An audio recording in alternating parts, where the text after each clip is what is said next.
বাংলা বললেই ভিন রাজ্যে বাংলাদেশি সন্দেহে আটকে রাখা হচ্ছে এ রাজ্যের শ্রমিকদের। ইদানিং এই অভিযোগটা ভুরি ভুরি। এই আবহে এবার নাগরিকত্বের জন্য সিএএতে আবেদন করার জন্য শিবির খুললেন বিজেপি নেতা। উত্তর 24 পরগনার বাগদা পঞ্চায়েত সমিতির বিরোধী দলনেতা সৌরভ গোয়ালির উদ্যোগে কানায়ারা 2 গ্রাম পঞ্চায়েতের চুয়াটিয়া বাজারে বিশেষ এই শিবির খোলা হয় বৃহস্পতিবার। সকাল থেকেই গ্রামের সাধারণ মানুষ এই শিবিরে ভারতের নাগরিকত্ব পেতে সিএএতে আবেদন জানান। ভারতে এসেছি 1986 সালে।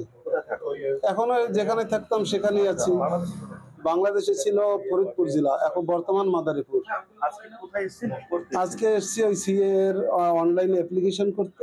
ভোটার কার্ড, আধার কার্ড, এর পেছনে লেখা আছে যে ভোটার কার্ড, আধার কার্ড থাকলেই এতে প্রমাণিত হবে না আপনি ভারতের নাগরিক। এটা লেখা আছে। এই জন্য আমরা যাতে নাগরিকত্ব পাই, এই জন্য আমরা সিএ এর অনলাইনে অ্যাপ্লিকেশন করছি সিটিজেনশিপ কার্ড পাওয়ার জন্য। আমি আসছি বাংলাদেশ থেকে। কত সালে?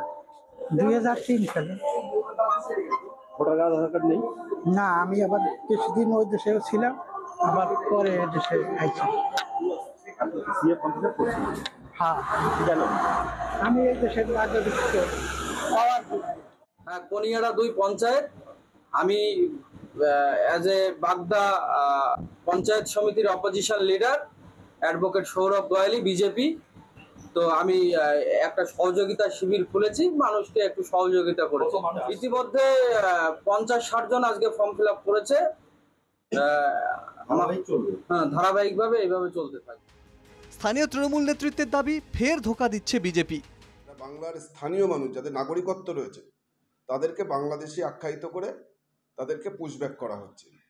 ওদের সাংসদ শান্তনু ঠাকুর তিনি মতুয়া কার্ড দিয়ে বলেছিলেন যে এই কার্ড যাদের থাকবে তারা ভারতবর্ষের নাগরিকত্ব পাবে এবং এনআরসিতে আবেদন করতে পারবে। কিন্তু মহারাষ্ট্রে দেখা গেল যে 4 জন মানুষকে পুশব্যাক করে বাংলাদেশে পাঠানো হয়েছে, তাদের প্রত্যেকেরই মতুয়া মহাসংঘের শান্তনু ঠাকুর সই করা সেই কার্ড ছিল, কিন্তু সেখানকার প্রশাসন সেটা মান্যতা দেয়নি। এটা আইওয়াশ, মানুষকে ধোঁকা বানানো হচ্ছে।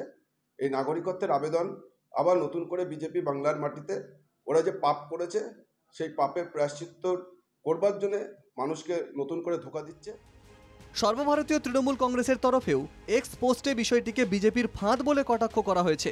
এআইটিসির তরফে লেখা হয়, আমরা আমাদের মতুয়া ভাই ও বোনেদের অনুরোধ করছি, এই বিপজ্জনক জালিয়াতির ফাঁদে পা দেবেন না। এটি বিজেপির পরীক্ষিত সিএএ কৌশল ছাড়া আর কিছু নয়। একটি টোপ যা তারা নির্বাচনের আগে ঝুলিয়ে রাখে এবং শেষে ভোট দেওয়ার পরে পরিত্যাগ করে।